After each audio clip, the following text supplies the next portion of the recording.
Muy buenas noches. En nombre de la Universidad de San Carlos de Guatemala, de la Dirección General de Docencia, de la Comisión Bicentenario de la Independencia de Centroamérica, de la USAC y de Casa Comal, les damos la más cordial bienvenida a esta cuarta charla de la serie La Independencia, miradas desde Centroamérica, como parte del programa 200 años, la nación inconclusa de Casa Comal y de la Comisión Bicentenario de la USAC. Esta vez es el turno de Guatemala y le toca a la maestra Lisette Jiménez conversar con Edgar Varillas acerca de la cotidianidad y las mujeres en la época de la independencia.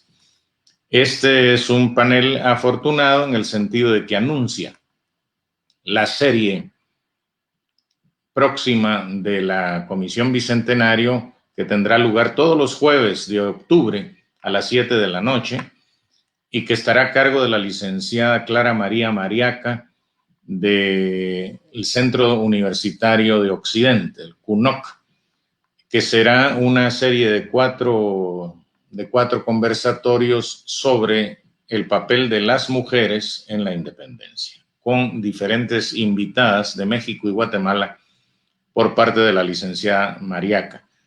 La semana entrante empezará a circular la invitación. Hoy, no me queda sino agradecer a todos su conexión para la culminación de esta serie Miradas desde Centroamérica sobre la independencia. Y sin más, le paso el micrófono a Edgar Varillas para que, como siempre, conduzca el conversatorio, esta vez con la maestra Lisette Jiménez. Edgar. Gracias, amigas y amigos. Buenas noches. Estamos en un nuevo programa de 200 años, La Nación Inconclusa, que tiene ese nombre precisamente porque nosotros creemos que sencillamente llamar 200 años de independencia puede resultar hasta fantasioso. Y dadas las circunstancias históricas en que ha tenido que desenvolverse el país. Y reiteramos que este es un programa de análisis, de debate, de discusión, de crítica hacia la historiografía tradicional, esa historia de bronce que nos heredaron y que convierte las efemérides en sencillamente celebraciones. Nosotros estamos trabajando con la comisión desde julio, ininterrumpidamente todas las semanas. La comisión ha tenido actividades, sigue en octubre, vamos a terminar en noviembre con otra reunión también centroamericana respecto a la formación del Estado en Centroamérica. De tal forma que, así como estamos preparando publicaciones que el año entrante podrán estar al alcance de la población, también estamos preparando videos, de tal manera que vamos a tener toda una serie de materiales y vamos a seguir, por supuesto, utilizando los medios virtuales para comunicarnos con una población cada vez más amplia. En esta noche, como ya lo anunciaba el doctor Morales, tenemos de invitada a una distinguida docente de la Universidad de San Carlos de Guatemala. Ella es Laura Jiménez Chacón, egresada de la Escuela de Historia, docente e investigadora en la escuela misma. Sus campos de interés han sido la historia social, la historia de la familia, historia y mujeres, y tiene varias publicaciones, por ejemplo, El Circuito Choacorral El Baúl, Mujeres y Vida Cotidiana en Tiempos de Guerra, 1837-1840, publicaciones en coautoría con Ana Carla Eri Castilla, otra distinguida colega de la Escuela de Historia. Los títulos de estas publicaciones son Mujeres clandestinistas de Aguardiente en Quetzaltenango a finales del siglo XIX y Las estrategias del amor, siglo XIX también. en el Instituto de Investigaciones Históricas, Antropológicas y Arqueológicas de la Escuela de Historia, ha realizado investigaciones sobre las mujeres en el traslado de la ciudad de Guatemala, la ilegitimidad en la Nueva Guatemala de la Asunción, mujeres y trabajo agrícola a finales del siglo XIX. Así es que le damos la bienvenida. Lisette, bienvenida a nuestro programa. Muchas gracias. Deseo agradecer a los organizadores por la invitación a participar en este conversatorio sobre el bicentenario de la independencia de Centroamérica. Justamente como ustedes lo mencionan, como nación inconclusa, y yo lo haré desde las mujeres. Como señala Michelle Perrault, escribir la historia de las mujeres es sacarlas del silencio en que estaban sumergidas. Pero, ¿por qué este silencio? Si, como dijo la misma George Sand, todo es historia. O como más adelante escribió Marguerite Yourcenar, todo es la historia. Quizá porque los ilustrados del siglo XVIII y los más recientes, los de allá y los de estos lares, en su momento y en esta época de centenarios y conmemoraciones, les regatean o les rebajan la luz de la razón a las mujeres. Por esto creo que es una feliz ocasión para reflexionar sobre los actores sociales excluidos de la historiografía del Bicentenario y particularmente de las mujeres. Es posible que tengamos puntos de vista de diversos enfoques en cuanto a si debe conmemorarse, celebrarse, si hubo independencia, para quiénes y muchos interrogantes más. Sin embargo, considero que lo más valioso es que nos propone un motivo para volver con nuevas miradas, con nuevas preguntas, desde otros sujetos, con otras herramientas de análisis, como hemos visto a lo largo de este mes, en el cual nos han propuesto tan interesantes abordajes, y como podríamos decir, y permítame la propaganda, de manera simultánea se están haciendo otros foros que salen de la misma universidad y de las universidades centroamericanas.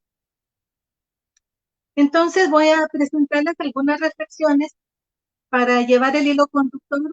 Voy a tratar de leer de una manera que pueda ser reflexivo y pueda ayudarnos a entender qué hacen las mujeres en la época de la independencia. Un hecho evidente a partir de la historiografía sobre la independencia del Reino de Guatemala es que hasta ahora la escena ha estado dominada por los hombres urbanos de las élites, tanto criollos como peninsulares. Esto ha sido así porque efectivamente ellos estuvieron allí, pero no solo ellos. Veamos algunas situaciones. Yo les presento, para empezar esta discusión, por lo menos tres.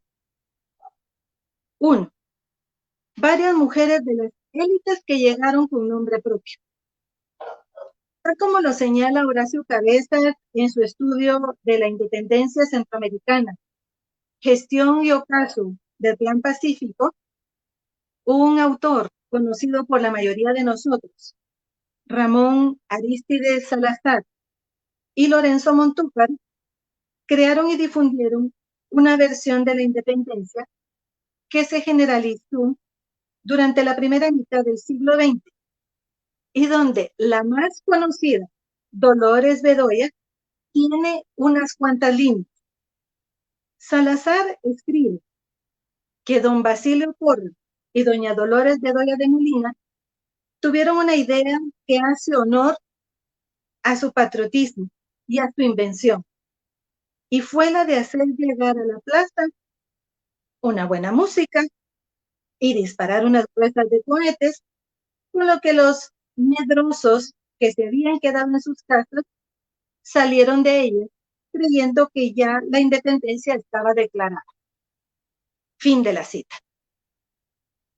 En otro escrito, el mismo Salazar nombra a otras mujeres que ya entrando el siglo XIX se equiparan con sus pares masculinos, cuando refiere que y no eran solo los hombres exaltados e iracundos, también las mujeres estaban dominadas por la sacra llama del patriotismo.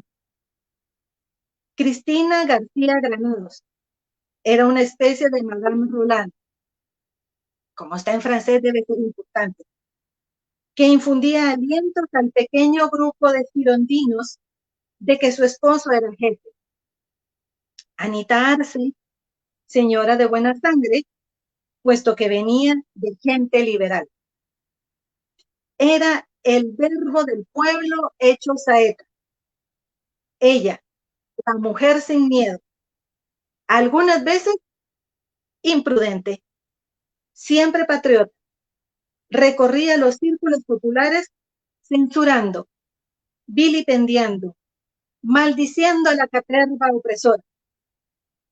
Y doña Leona Flores de Molina, qué conjunto de nombres tan simbólicos, Leona, formada también en estas filas. Leona era en efecto aquella respetable señora para defender sus ideas, que eran las ideas de su casa, pues estaba en la sala con un hijo del doctor Molina, el prócer de la independencia. Ahí termina lo que Ramón Salazar nos dice. Sin embargo, Alejandro Maruri, en el bosquejo histórico de las revoluciones de Centroamérica, al narrar lo acontecido el 15 de septiembre de 1821, indica que a las 8 de la mañana de aquel día ya estaban ocupados el portal, el patio, corredores y antesalas del palacio por una inmensa muchedumbre, acaudilladas por don José Francisco Barrundia, el doctor Molina y otros guatemaltecos, entre los cuales figuraba don Basilio Porras. Fin de la cita.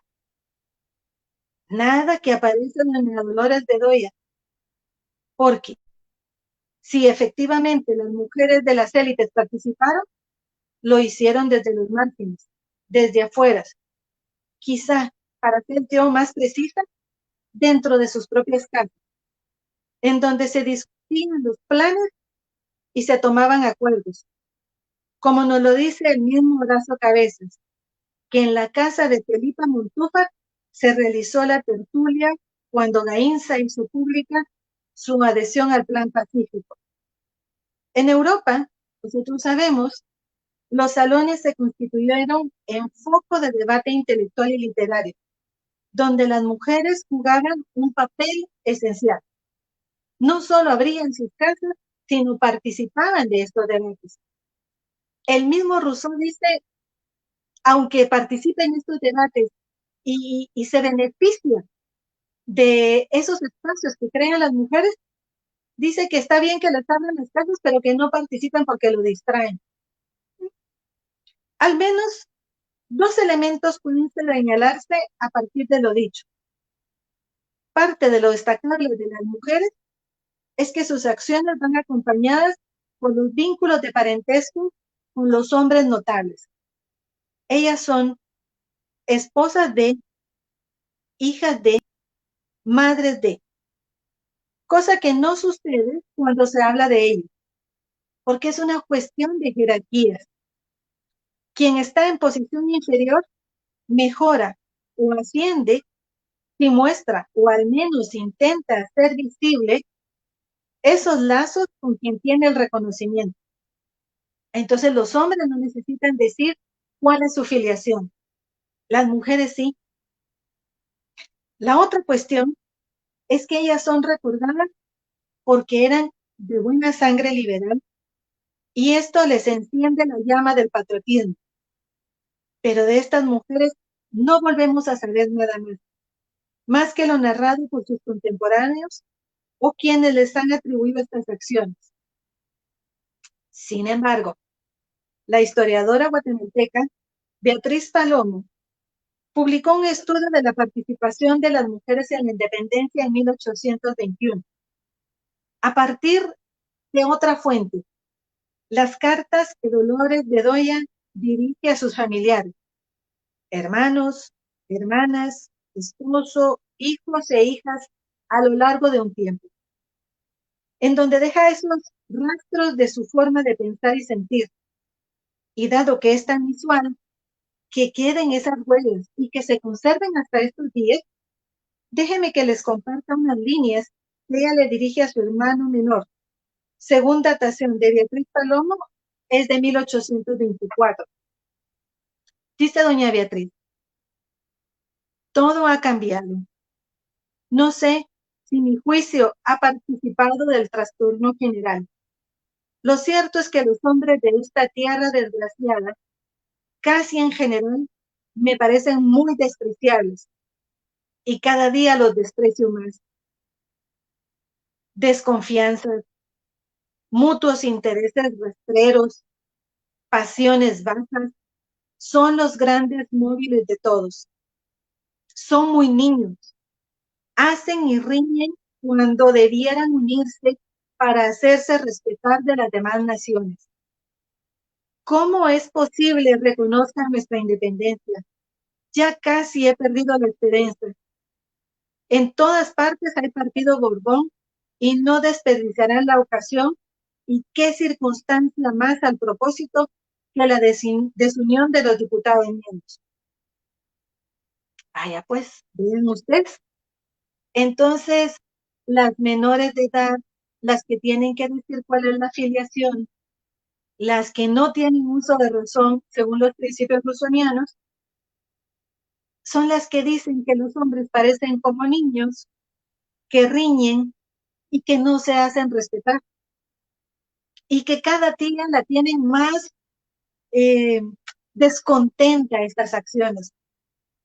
Bueno, pareciera que no es solo una señora que una mañana se levanta con ganas de oír música y se le ocurre que está bien ponerla enfrente de donde están celebrando una sesión solemne. Quizás se podría decir más de ella, pero podríamos decir, esto no cambia nada. Ella sigue siendo del bando conservador, esposa del Pedro Molina, que tal vez fue al barrio de la Candelaria y los Remedios, barrios de artesanos y de gente baja, a llamar para el día 15 de septiembre. Es posible que haya llevado música, bulla se le llamaba, y pólvora, y con este impulso se concretara el plan de los Aycinena. Pero esto no es todo. Su vida se prolonga y teniendo opinión y una sensibilidad sobre la política de Guatemala, como nos lo muestran las cartas que Beatriz tuvo a bien rescatar. Sí, es una mujer de la élite que dejó huella, al menos por lo que escribió. Tenemos también una segunda participación de las mujeres en la época de la independencia. Las mujeres de las capas medias o de las castas. Si bien la participación de las mujeres de la élite no se agota, sino muestra algunos elementos a rastrear, existen otras formas de participar en la época que se reflejan en el propio cuerpo del Acta de la Independencia transitoria del 15 de septiembre. El miedo al actuar del pueblo. Aquí toca hacer una parada y retomar el término según nos lo relata François Javier Guerra. Nos dice que una de las interpretaciones daba la impresión que era un actor real, el pueblo era un actor real. Efectivamente, hablaba, deseaba, actuaba y por añadidura lo hacía en forma unánime. Al menos esa es la impresión que da. Había una interpretación de un actor único, cuyos sentimientos, deseos y aspiraciones se expresaba a veces a través de algunas personas en ciertas acciones colectivas. Y más adelante señala François Javier Guerra, aunque la palabra pueblo sea central en el vocabulario de todos en la época, nosotros podemos ver que su significado no es el mismo para todos y su definición es uno de los objetos principales en pugna en esta época. Entonces, el pueblo puede ser la sociedad en su conjunto, una parte de esta. El pueblo por oposición a los de arriba, a los privilegiados. También el pueblo es comparado o sustituye a la plebe, al vulgo, populacho. Esta parte me interesa por las connotaciones que tienen los escritos de la época. Generalmente este pueblo, como plebe, como populacho, como vulgo, es el actor principal de las turbulencias esporádicas, imprevisibles y a veces violentas, como los motines o las revueltas. Es una definición social más que política. Son las clases bajas de la sociedad, generalmente urbanas, en las cuales los modales, los comportamientos son rechazados por los de arriba. Las pasiones dominan y no son sujetos de razón. Parece que se asemejan a los términos rusonianos. Y por lo tanto, no se consideran civilizados. Es la plebe haciendo su aparición en momentos de tensión, que se contrapone a los hombres de bien. Debo agradecerle a François Javier Guerra por estas reflexiones. El pueblo entra en escena en diversas circunstancias a lo largo de la primera mitad del siglo XIX, ya sea luchando contra el orden establecido o tratando de restaurarlo, peleando contra las autoridades o aliándose con ellas, contra las familias o uniéndose a esos bandos. El largo camino que llevó a Manuel José Arce al poder, pero sin un respaldo claro, y como señala Marure, unos y otros, conservadores o serviles y liberales o fiebres, creían haber engañado a sus contrarios. Y todos se lisonjeaban con la esperanza de dominar a la nación por medio de su primer magistrado y de convertir a este en instrumento de miras personales o de intereses de partido. Llevaron a las familias tradicionales a enfrentamientos regionales para sentar a su poder. Y aquí volvemos a encontrar a las mujeres. Ahora anónimas, ahora pueblo.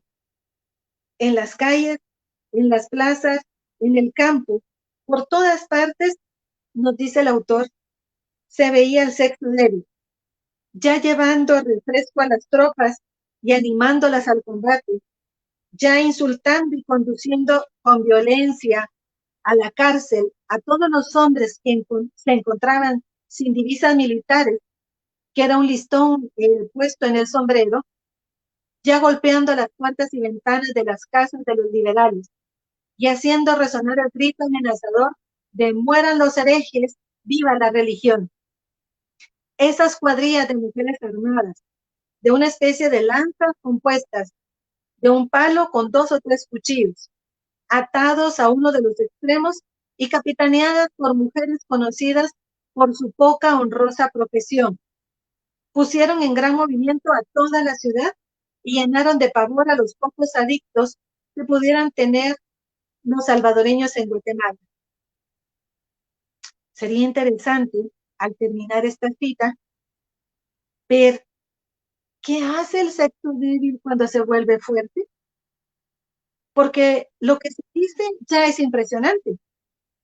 Esto por lo menos ya nos lo había contado en unos estudios anteriores Luis Pedro Taracena, analizando justamente el papel de las mujeres en las guerras de la Federación. Las mujeres son esa retaguardia, nos decía Luis Pedro, que terminan de rematar, de quitar las piezas, las prendas, los objetos que puedan ser utilizados, dándole consuelo y confort a los que luchan y azuzando para que siga la pelea. La Gaceta Federal en esta misma época puntualiza unos elementos interesantes, pues señala que en medio de los excesos a los que se entregó el populacho, y recordemos son las mujeres, en los 3 días que permaneció la embestida en la capital, se notaron rasgos singulares de desinterés y valor. Hubo mujeres que disfrazadas de soldados combatieron en las primeras filas del ejército de operación, y hubo infantes que abandonaron sus puestos y se unieron a la caballería.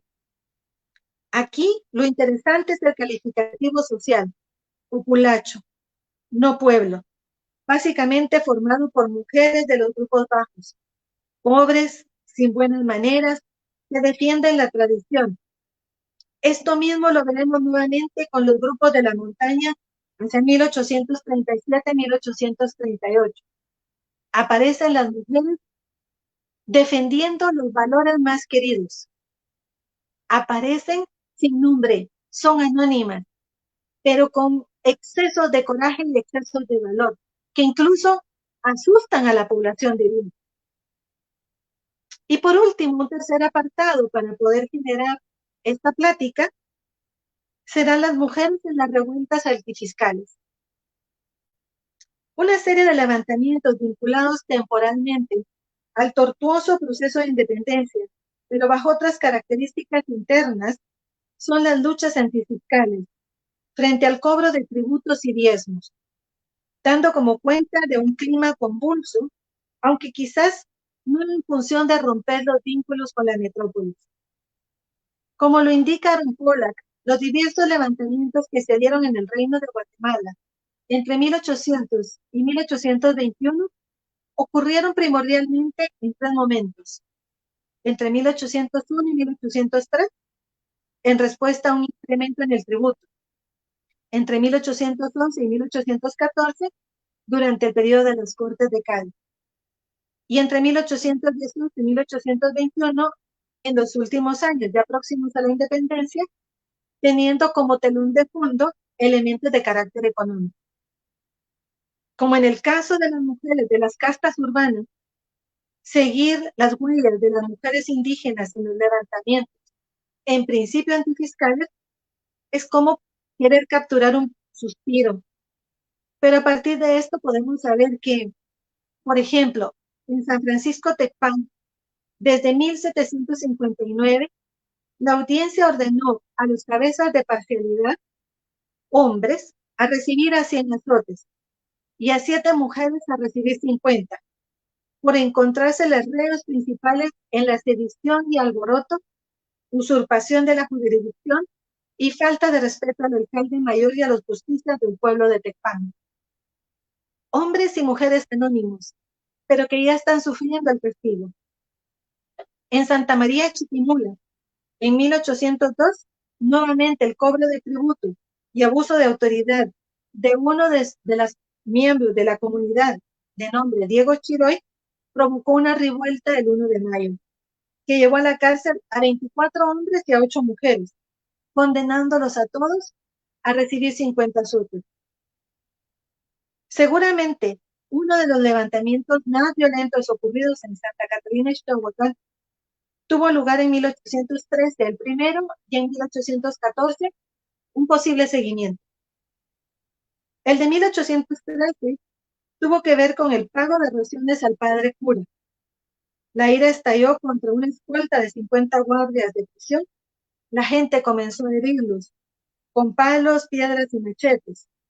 Y las mujeres indígenas les tiraron brasa, agua caliente, ceniza y tierra, se los tiraban a la cara con la mayor fuerza y temeridad, hiriendo gravosamente a más de 40 de ellos. Con el comisionado, a quien rompieron el bastón a pedradas y despojaron del sable con el que se defendía. Nuevamente vemos a las mujeres iracundas, como nos lo dicen Ramón Salazar, desde las mujeres de élite, los vemos en las mujeres de las castas y los vemos en las mujeres indígenas en las comunidades.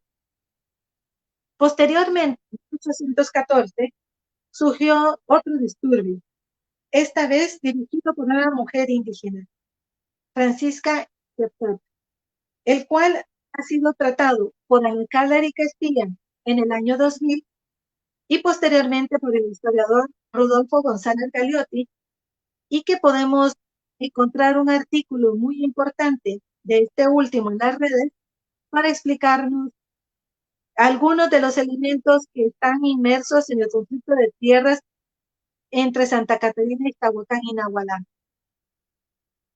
Uno más lo relata Greg Grandin cuando nos dice que en 1815 mujeres quichés salen a la vida política real tras el arresto de sus maridos, más iguales, por haber participado en una revuelta en la plaza.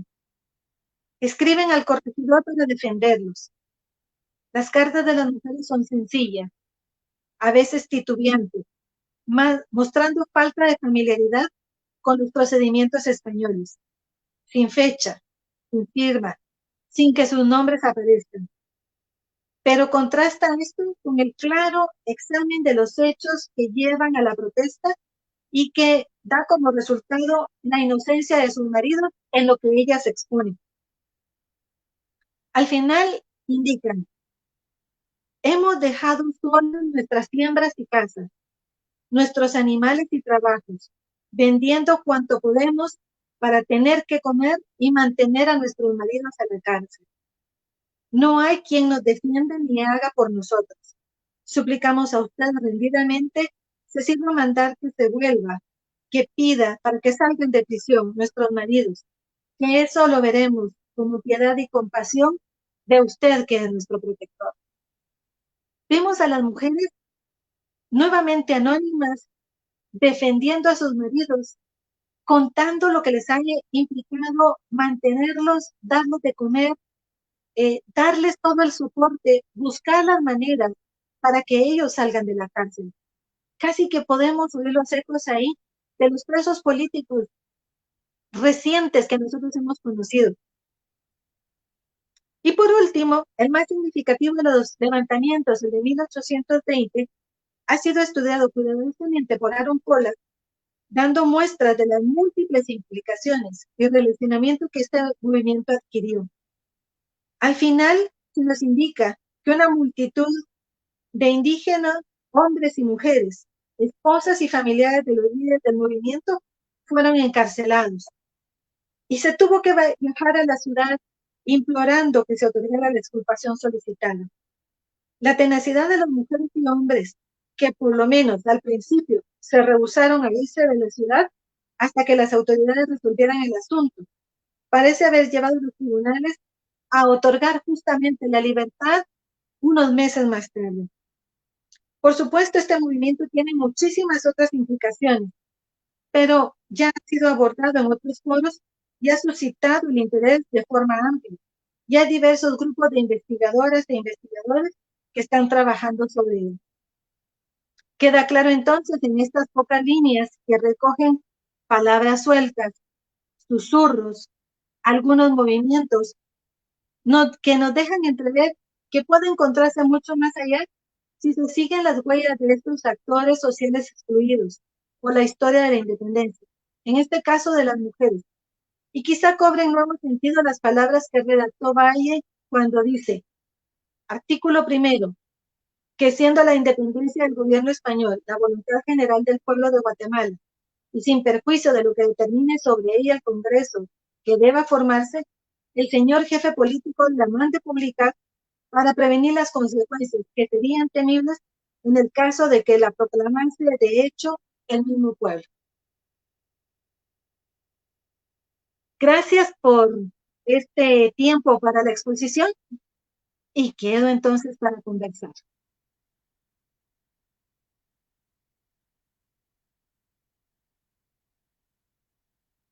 Edgar, no lo...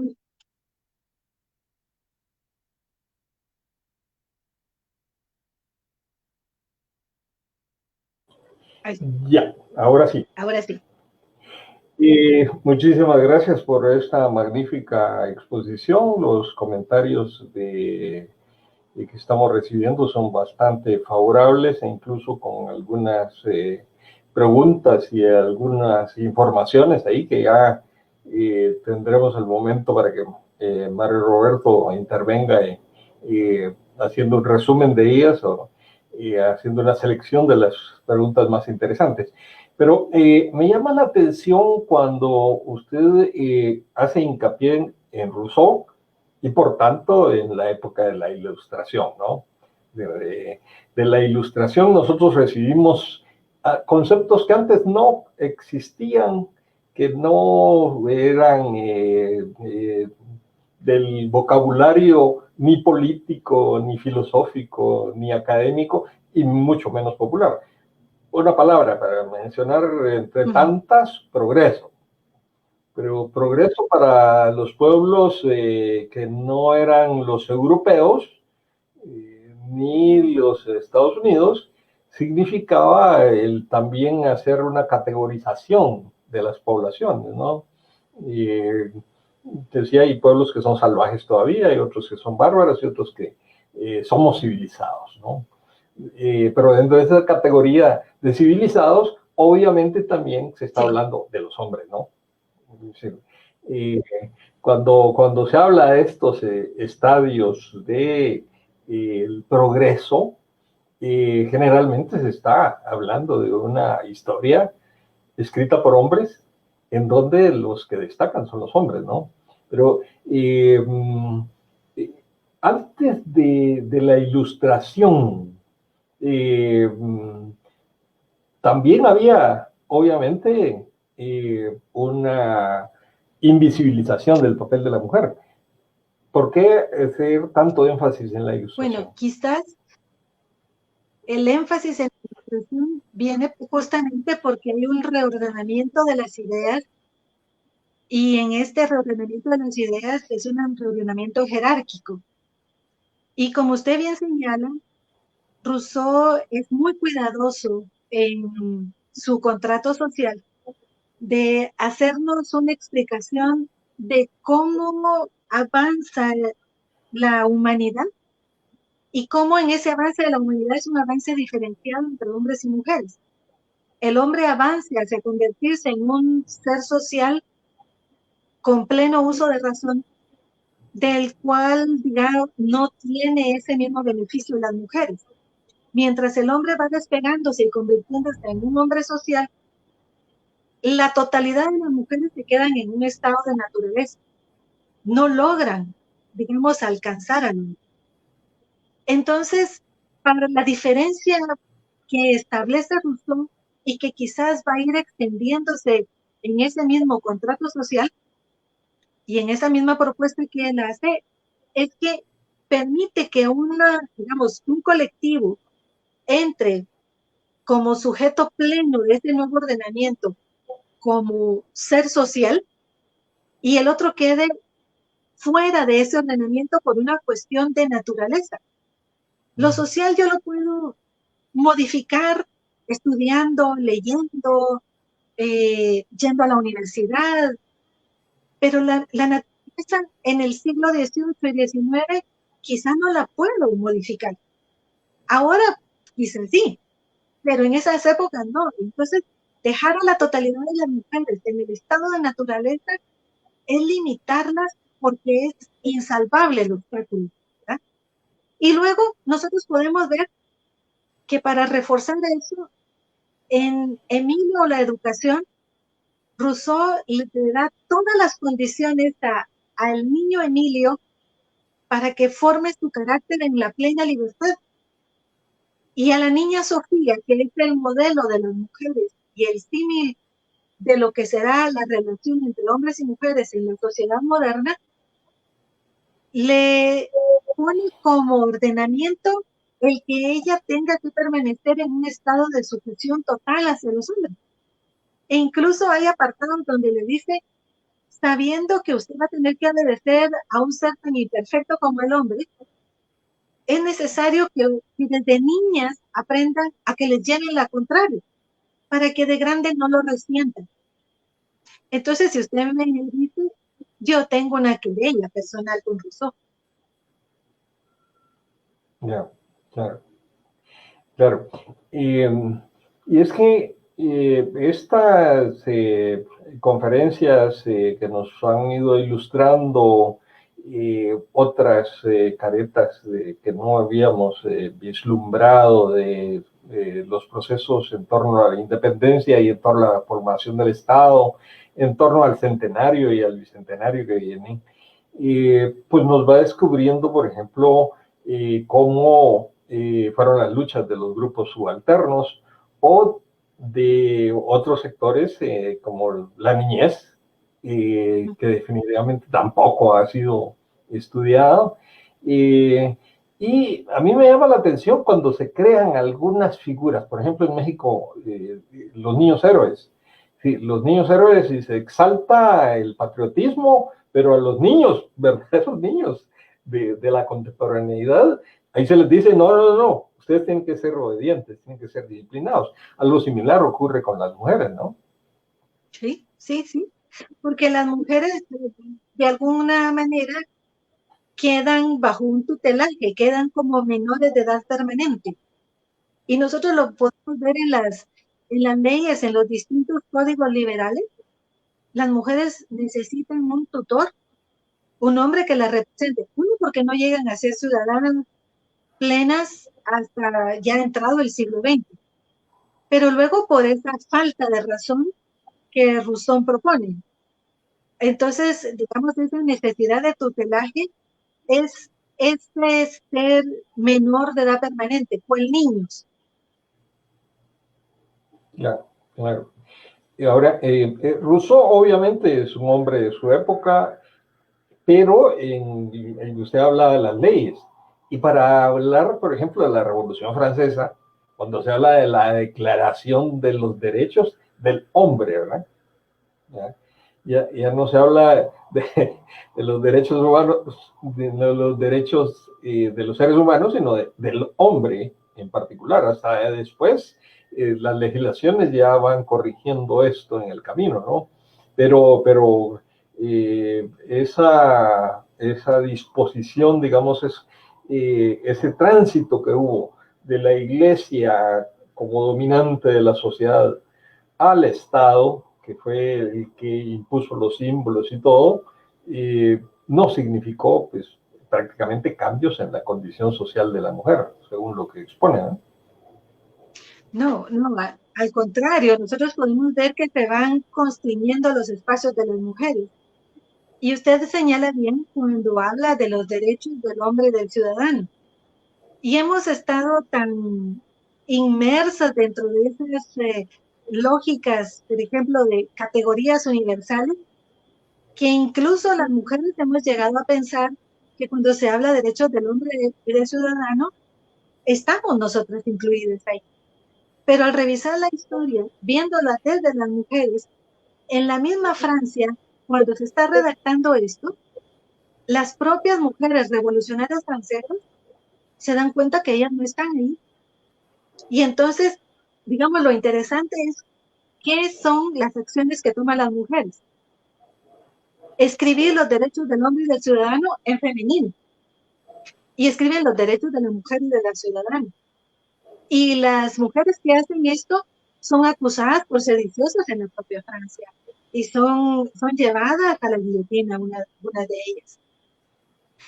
En el caso, por ejemplo, de la cuestión de la secularización y las leyes, nosotros podríamos decir, los códigos napoleónicos son más severos de lo que nosotros encontrábamos en los momentos previos a la Revolución Francesa.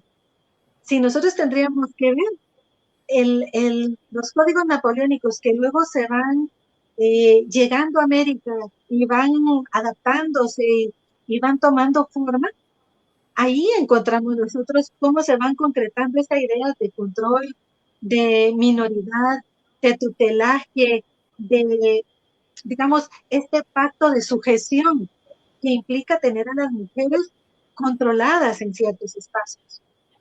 Entonces vemos ahí la aparición de las leyes y esto luego vemos con formas de ver el mundo como lo tiene también la religión y que le propone a mediados del siglo XIX modelos de ser mujer.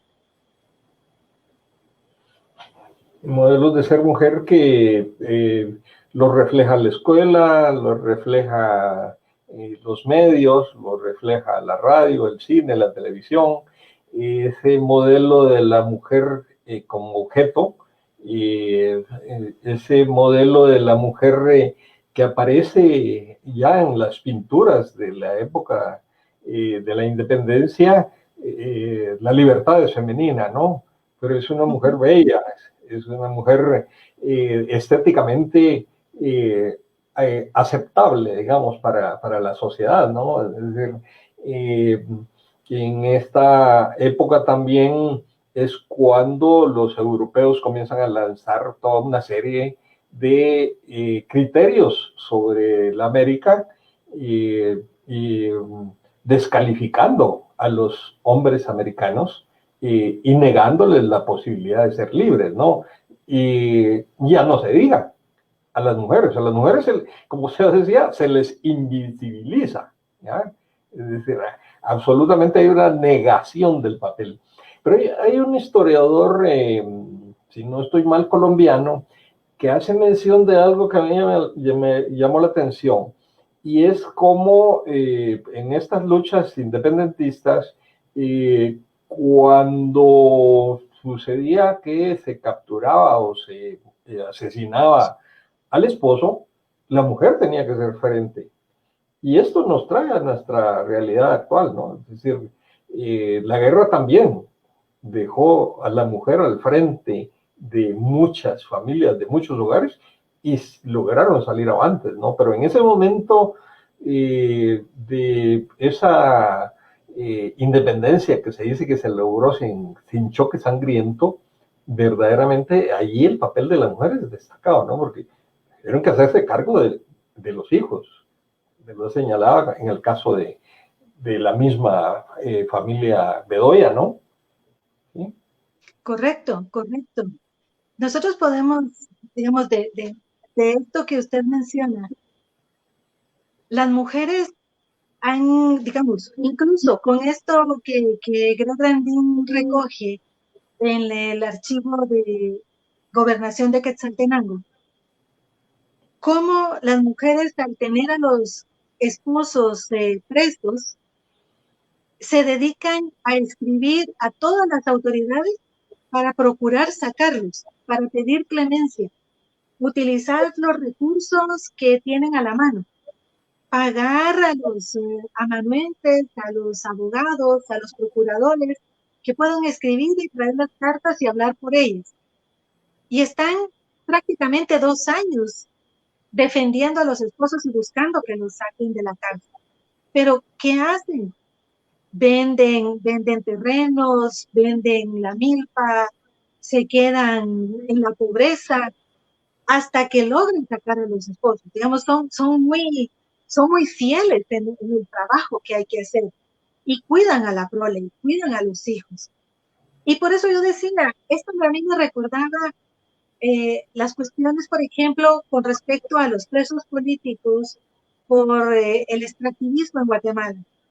Hemos visto a cantidad de mujeres yendo a visitar, cuidándolos, acompañándolos, manteniendo la lucha, manteniendo la presencia de estos hombres y por qué están presos. Lo que nos quedaría averiguar es si en el caso de que las mujeres caigan presas, los hombres, los esposos, se mantienen en esa lucha tratando de sacarlas a ellas. No voy a especular porque no lo sé, pero valdría la pena averiguar, porque en los distintos expedientes, nosotros vemos que las mujeres sí piden, que sí buscan. En otros casos, cuando los esposos mueren en batallas, en guerras, o son, digamos, expulsados del territorio en estos mismos periodos, ellas se quedan al frente. La misma Dolores Bedoya, que quizás su participación en el mismo 15 de septiembre despierta como sensación como mejor no mencionarla, ¿verdad? Pero, por ejemplo, las cartas que Beatriz Palomo encontró, nosotros la vemos desde 1821-22 hasta más o menos los 40, gestionando porque su familia va cayendo presta, porque están condenados a la horca, porque han perdido la riqueza, porque no tienen de qué vivir, porque termina teniendo una tienda en donde se venden géneros y ella está trabajando por la familia y buscando, digamos, esos espacios. Pero también, por ejemplo, en Quetzaltenango, mujeres quichés que enviudan, que mantienen, incluso a veces incrementan la riqueza, o a veces se quedan pobres porque tienen que pagar las deudas de los esposos. Ahora, Lisette, hablemos un poco de Dolores de Olla, ya que la trajo a colación. Normalmente es esa la figura que se tiene de Dolores de Olla, es lo que se traduce en los libros, lo que se traduce en las estatuas, en todo. Es la mujer que fue a llamar a la gente, que quemó cohetillos y que contrató la marimba, ¿ya? Pero estas cartas que usted hace mención nos demuestran que ella no solo sabía leer y escribir, sino que era una mujer leída, ¿no? Es una mujer letrada, ¿sí? Tengo la impresión justamente que estas mujeres que yo me sorprende incluso que hayan nombres que logran, digamos, pasar el tiempo y los filtros, las formas de verlas, aunque, digamos, como lo menciona Ramón Salazar, y yo digo, no sé si es agradable estas formas en que él las señala, ¿verdad? Porque, por ejemplo, esta señora Anita Arce, que dice que es una mujer sin miedo, a veces imprudente, pero patriota, censurando, vilipendiando, maldiciendo. Bueno, es una señora que no se mide, parece doña Anita Arce, ¿verdad? Y yo digo, incluso eso es hablar bien de ella, ¿verdad? Es una mujer fuerte, de carácter. Son mujeres que están en familias políticas y muchas quizás de las discusiones se dan adentro de las casas. Se discute ahí en la familia, en estos espacios de tertulias, de invitados, de sediciosos, ¿verdad? Están en las casas. No es común encontrar mujeres que sepan leer y escribir y luego que leen y que escriben. Algunas solo leen y no tenemos ningún rastro de ellas. Y también me parece curioso cómo es que, digamos, va creciendo la figura de Dolores Bedoya. Hay elementos que nosotros tendríamos quizá que pensar más ese contexto. ¿Qué significa ir a los barrios de la Candelaria y de la parroquia a principios del siglo XIX? Podríamos llamar barrios de la plebe, barrios de trabajadores, de gente ruda. ¿Y por qué ella va ahí? ¿Y por qué le hacen caso si es que efectivamente la gente llega? ¿Verdad? ¿Tiene alguna relación? ¿Se vincula con ellos? ¿La conocen? Si uno piensa, ¿cómo llego yo a un barrio a decirle a la gente, vengan, porque mañana va a haber marimba? ¿Será que la gente ruda va a ir por una invitación así? Digamos, eso es lo que dice Ramón Salazar. Luego, Madure ni siquiera la menciona, ahí desaparece, ahí no hay nada. Pero las cartas nos dejan entender que es una mujer que entiende, es de los conservadores, si nosotros le queremos llamar y mantener esas ideas fuertes, ¿verdad? Forma parte de ese bando de los conservadores, está dentro de esa discusión, está viendo cómo, digamos, los bandos se cambian, se alejan unos de otros cuando huelen que sus proyectos no van a concretarse, y antes de caer en desgracia total, se van y ella se molesta. Incluso dice, preferiría que me cortaran la mano antes de firmar uno de esos papeles. Quizás solo es un decir, evidente, pero digamos, es una mujer que habla con pasión de los hechos políticos. Claro, claro. Y normalmente cuando se escribe la historia o cuando se hace una película, el papel que pueda tener una mujer siempre es relegado por una figura varonil, aunque sea una historia ficticia. Traigo a colación una película chilena de 1910 que se llama El Himno Nacional, en donde pues, la película recoge un momento histórico porque es la primera que interpretó el himno nacional, fue una mujer patriota. Sin embargo, en la película ella está cantando y de repente aparece el prócer y comienza a entonar el himno nacional. Y entonces el prócer se pone frente a la cámara y la mujer que vaya en segundo plano, ¿no? Es decir, ahí ya vemos nosotros cómo precisamente hay una suplantación del papel femenino, ¿no? Es decir, se exaltó al principio lo patriota, pero después cuando llegó el prócer, el varón, ahí ya se quedó a un lado, ¿no? Es decir, se quedó oscurecida absolutamente, ¿no? Ahora, Justamente eso que decíamos, ¿verdad? Las luces no iluminan de igual manera a las mujeres y hay una necesidad de mostrar esa condición que tienen las mujeres de tutelaje. Cuando se dice esposa de, hija de, madre de, entonces tienen que ser tiene que ser, digamos, una aparición en segundo plano, ¿verdad? Ahí atrás casi como paisaje.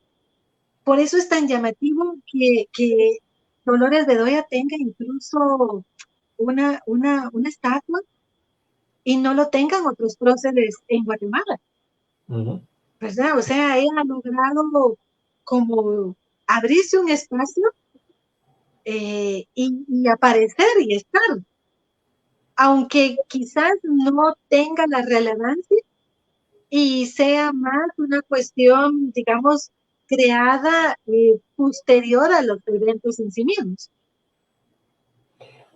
usted mencionó algo interesante, el paisaje, ¿no? Es decir, la mujer como parte del paisaje, como parte del decorado, porque en mucho del imaginario y en muchas de las imágenes, la mujer aparece como parte del decorado, ¿no? Es decir, como un objeto que hay que apreciar, que hay que ver, o la figura de la madre, ¿no? Es decir, la madre abnegada. Pero cuando se habla de la madre abnegada, lo que se está desconociendo es que ella es una mujer, pues, que es una mujer que tiene derechos, que tiene necesidades y que tiene una actividad propia. ¿Ya? Entonces, cuando se idealiza, digamos, se crean estereotipos, ¿no? Sí, y justamente esa palabra tan tremenda de decir abnegada, una mujer que se niega, ¿verdad? Me niego a ser yo para cumplir un rol, para Sí. cumplir una función, no ser para que otros sean, para que otros vivan, para que otros sean felices, ¿verdad? Y eso casi nosotros lo vemos, por ejemplo, en esos melodramas de los años 30, 40, donde las mujeres mueren y mueren felices viendo que los otros son felices. Digamos, todos esos elementos se van construyendo en el siglo XIX. Y recordaba también esto que usted mencionaba, de cómo hay que moldear la naturaleza. Supuestamente, si algo está inscrito en la naturaleza, no tenemos que aprender. Respirar, comer, caminar, digamos, hay un entrenamiento, pero está inscrito en nuestra naturaleza. Pero nosotros podemos ver en el siglo XIX que hay una cantidad de manuales para aprender a ser mujer. Cómo se aprende a ser madre, a cuidar niños, a cuidar una casa, la puericultura, el orden, hay que aprenderlo porque no viene inscrita en ninguna naturaleza. No hay una esencia femenina, no está genéticamente inscrito. Pero, digamos, ahí podemos oír esos ecos rusonianos de la naturaleza femenina, totalmente distinta a la masculina. Pero los manuales lo contradicen. Y todo el siglo XIX está lleno de manuales para aprender a ser mujer doméstica, para abnegarse. Usted ha trabajado esa invisibilización de la mujer en las labores del campo, ¿no? Es decir, que se va a trabajar a Huehuetenango, a revisar archivos que generalmente son desconocidos, descuidados y abandonados, ¿no? ¿Qué ha encontrado ahí? Porque siempre se habla de que la ley contra la vagancia o el reglamento jornaleros eran para hombres, pero no se habla en lo absoluto del papel que jugaban las mujeres en ese sistema en donde aparentemente el único explotado es el hombre, el varón, ¿no? Sí, y en este trabajo en Huehuetenango, debo decir que tuve el apoyo de un auxiliar del Instituto de Investigaciones de nombre Lucía Ramírez Fuentes, a quien le agradezco mucho su trabajo y que ella también anduvo por estos lados. Nosotros pudimos encontrar que las mujeres, aunque en menor medida, digamos, también tienen esa presión para ir a trabajar al campo, las encontramos un poco como lo que estamos hablando en la época de la independencia, en distintos estratos y haciendo distintas funciones. Hay mujeres dueñas, por ejemplo, de labores de suertes de caña que contratan trabajadores. Hay mujeres que tienen que ir a pagar las deudas de los maridos jugos. Por ejemplo, en todo este reglamento de jornaleros, la habilitación, cuando los maridos escapaban y huían, quien tenía que pagar la deuda era la mujer. ¿Cómo la pagaba? Con trabajo doméstico muchas veces. Y encontramos documentos en donde las mujeres eran prácticamente vendida la deuda, pero lo que se estaba vendiendo era la mujer. Entonces el dueño de la deuda ponía en oferta a las mujeres para que trabajaran y pudieran desquitar y pagar. Eso lo vemos en el siglo XVIII, en el siglo XIX, en el siglo XX, que serán prácticamente los siglos que yo he estudiado, en donde el famoso sexo débil, quizá lo débil hace referencia a una debilidad moral, que es lo que le encuentra, pero no a una fortaleza física, porque el sexo débil trabaja tanto como los hombres.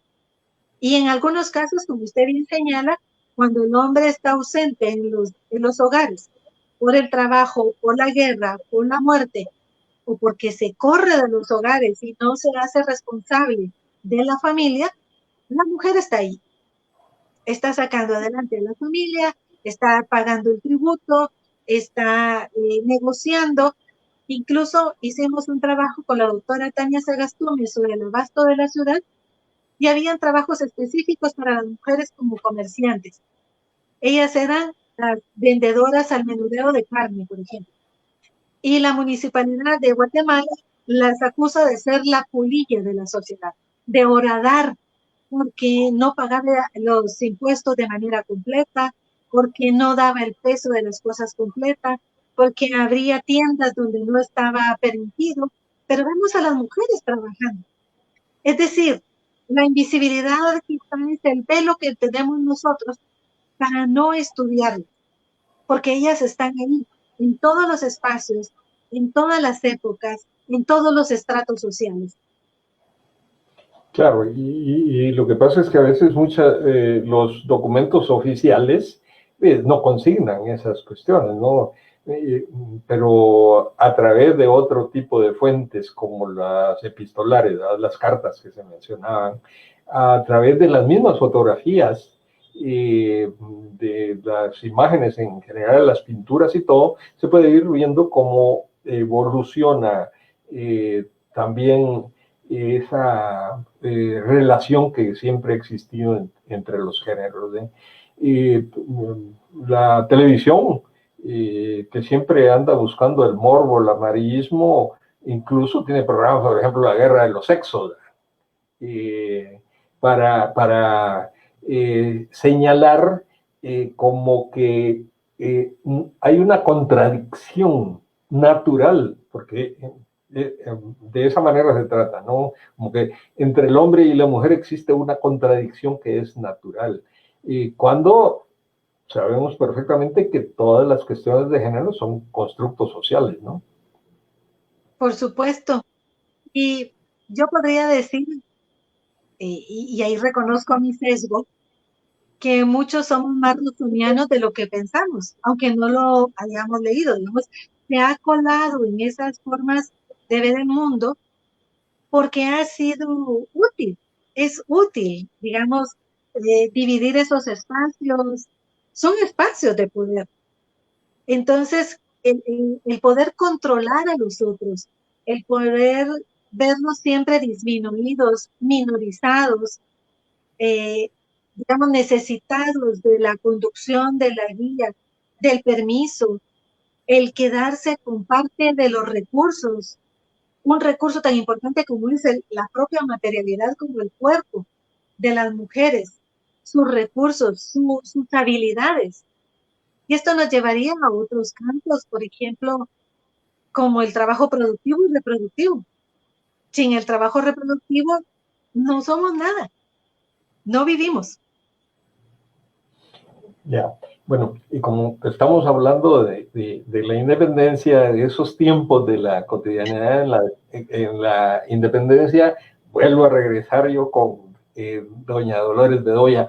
Y generalmente, como decimos, está invisibilizada, pero recientemente en Guatemala se hizo una película sobre Dolores Bedoya que incluso se llama Una mujer de coraje. ¿Usted ya tuvo la oportunidad de verla? Sí, sí, he visto la película interesante, me hizo pensar en el gran esfuerzo, el gran ejercicio que es tratar de plasmar en imágenes una historia. Y pensé, por ejemplo, en el trabajo de Natalie Semon Davis, en el trabajo en archivos que hizo esta historiadora, en donde encuentra justamente este material sobre Martin Goethe, este hombre que se va de su aldea, muere, pero regresa a alguien que lo suplanta y que se hace pasar por él, ¿no? Entonces es todo un trabajo porque tratar de adaptar, digamos, una época a partir de un testimonio es un trabajo complejo.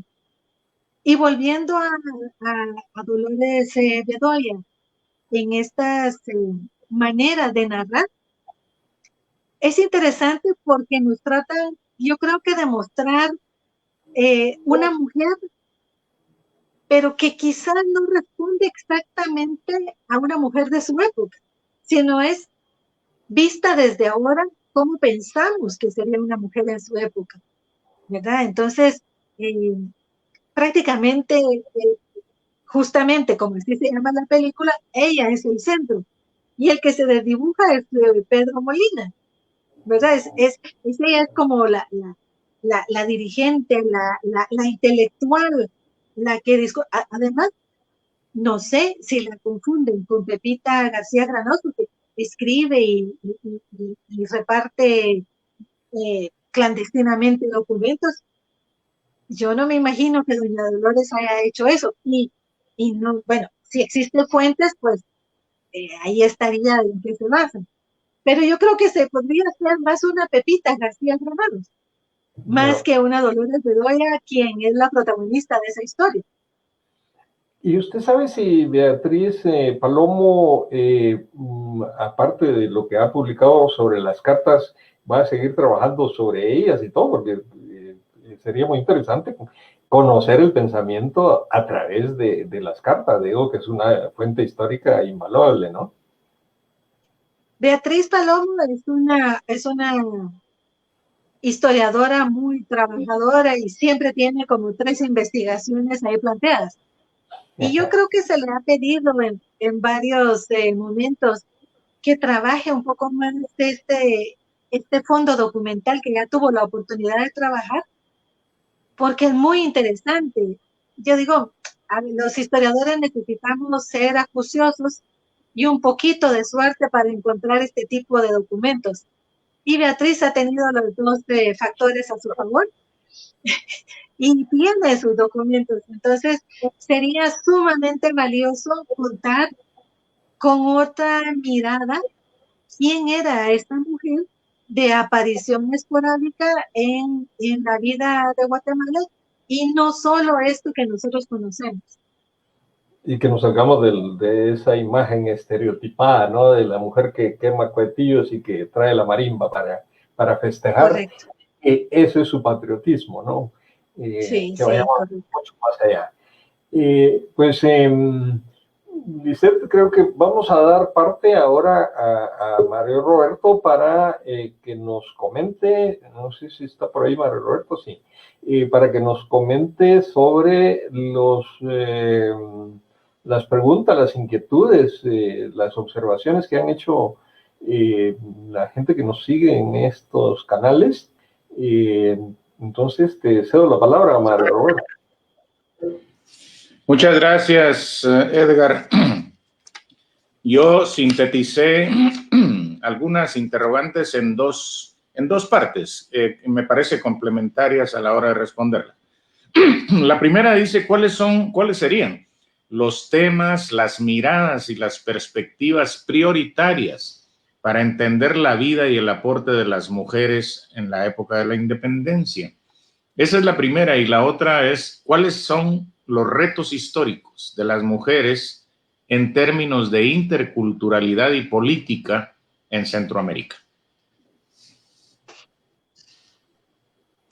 Bueno, creo que el hecho de tratar de ver a las mujeres en esta época, en la época de la independencia, nos reta a ver la documentación tratando de escuchar a todos los actores, no solamente centrarnos quizás en lo que ya nos decía Horacio Cabezas o nos han dicho en las exposiciones de este mes.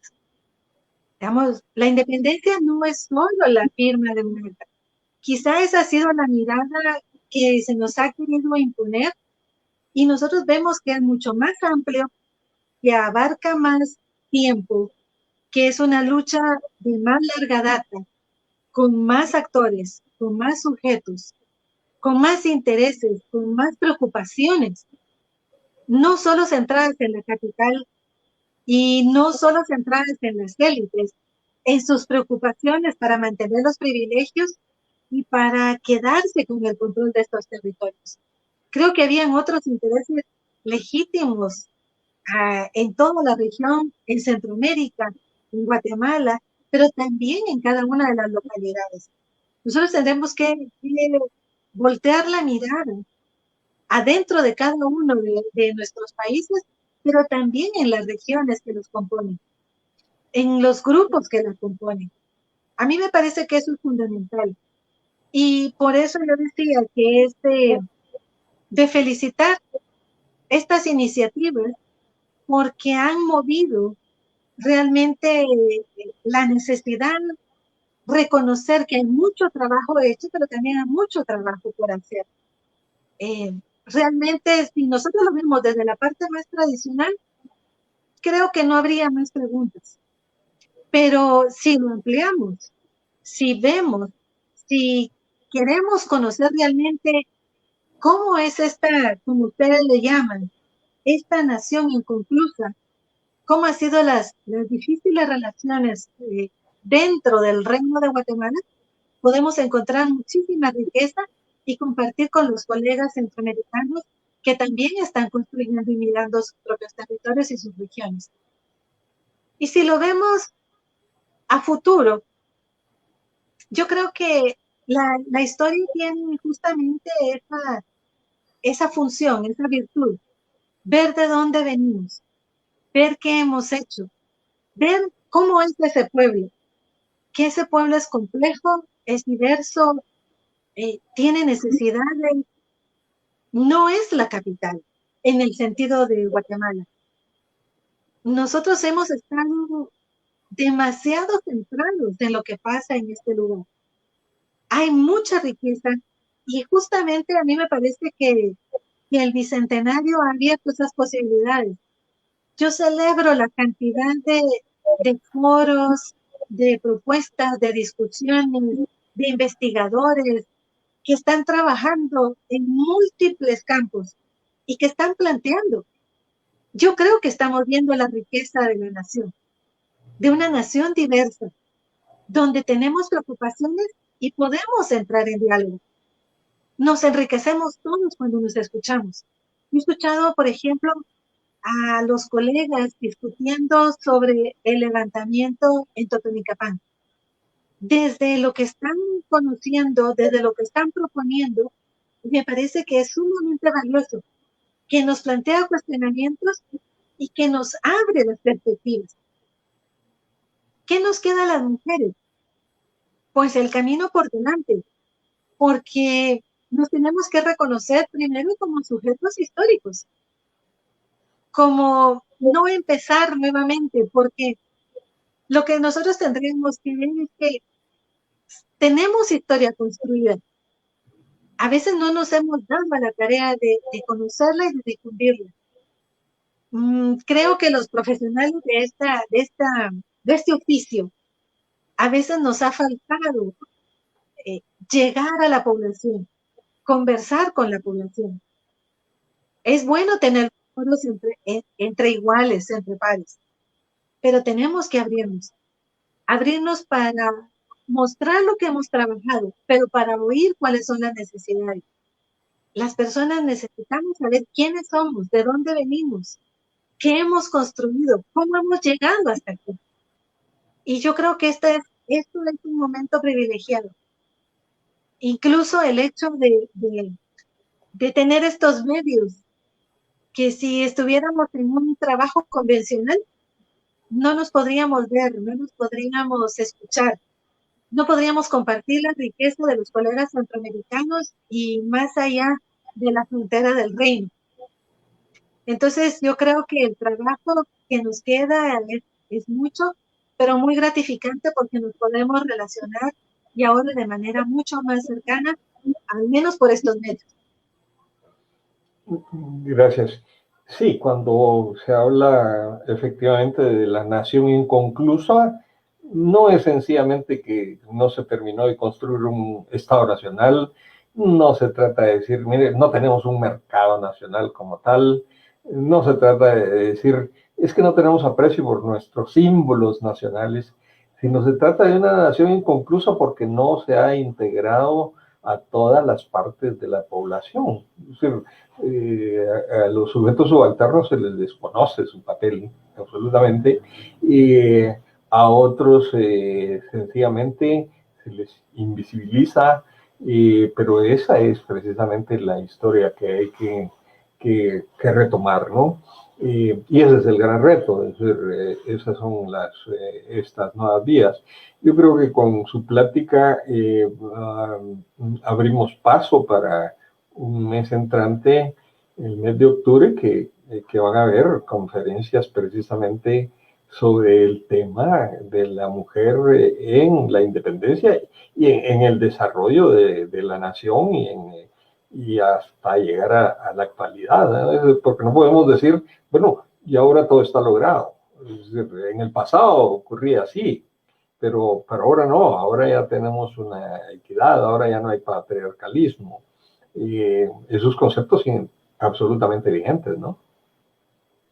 Sí, hemos superado algunos elementos, algunos de manera formal, pero en la práctica falta muchísimo por hacer. No, a veces no es suficiente que esté enunciado, sino la práctica.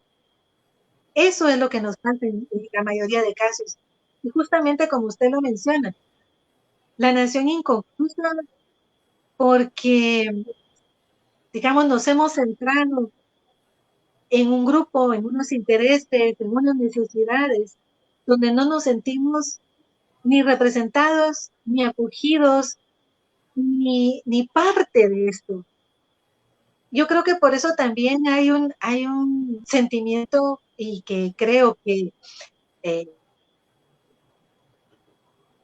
ha ido como tal vez modificándose, de no participar, de no interés, y que yo creo que, digamos,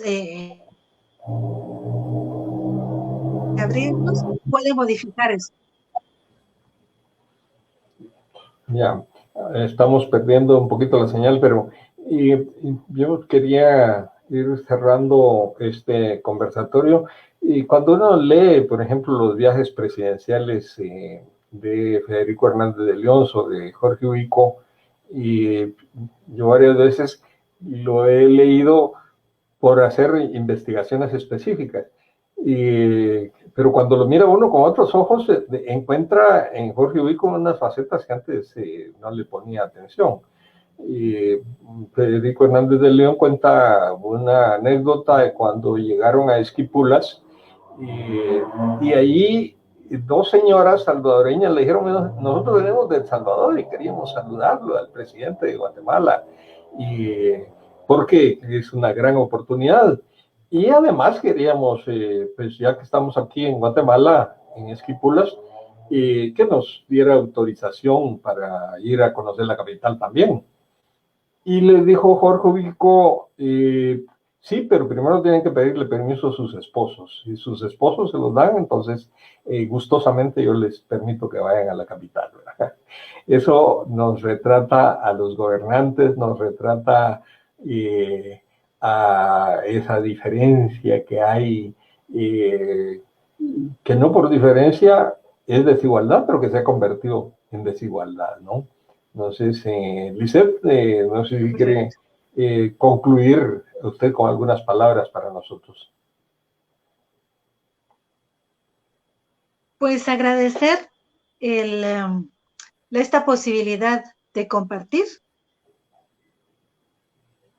de escucharnos y de oír a los otros colegas que ustedes han presentado, porque yo creo que esto para nuestro trabajo es importante, pero llegar a la población lo es aún más, porque a nosotros nos nutre saber cuáles son las expectativas, los intereses, las búsquedas. Nosotros vamos tras ellos. Y en ese sentido, estos eventos nos permiten escucharnos, saber cuáles son esas necesidades y afinar un poco más nuestro trabajo. Muchísimas gracias. Gracias a usted, Lisette, y pues también al público que nos ha seguido, los comentarios que nos han hecho, que son muy valiosos también para hacernos reflexionar, y la instamos a seguir trabajando, ¿no? Tenemos todo un año por delante para llegar al Bicentenario, y sin duda sus aportaciones van a ser muy valiosas para seguirnos descubriendo nosotros en ese pasado que se nos ha querido negar, que se nos ha ocultado. Así que muchísimas gracias a Lisette Jiménez por acompañarnos a esta noche. Muchas gracias a los conferencistas que a lo largo del mes nos acompañaron. Y entonces dejo ahora la palabra a Mario Roberto para que despida el programa y con mis agradecimientos, como repito, a Lisette y a la audiencia que nos sigue. Mario Roberto, por favor. Gracias, Edgar. Sí, muchísimas gracias a nuestra invitada esta noche por una conferencia en la que hizo honor a la intención de la Comisión Bicentenario, que es conmemorar críticamente el hecho histórico. Muy agradecidos por eso. Gracias a Edgar por conducir, como siempre, el conversatorio.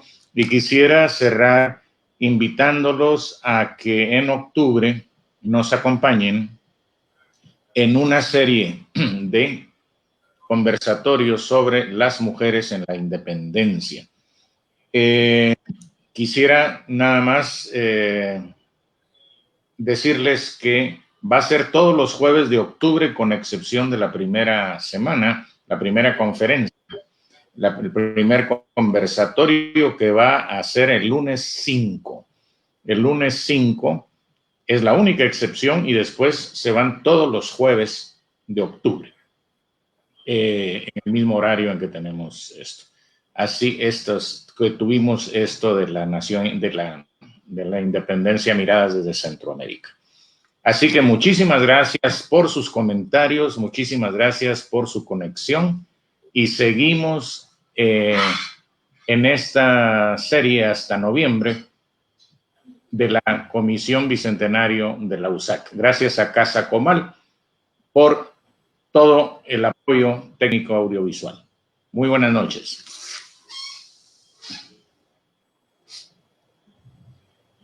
Buenas noches.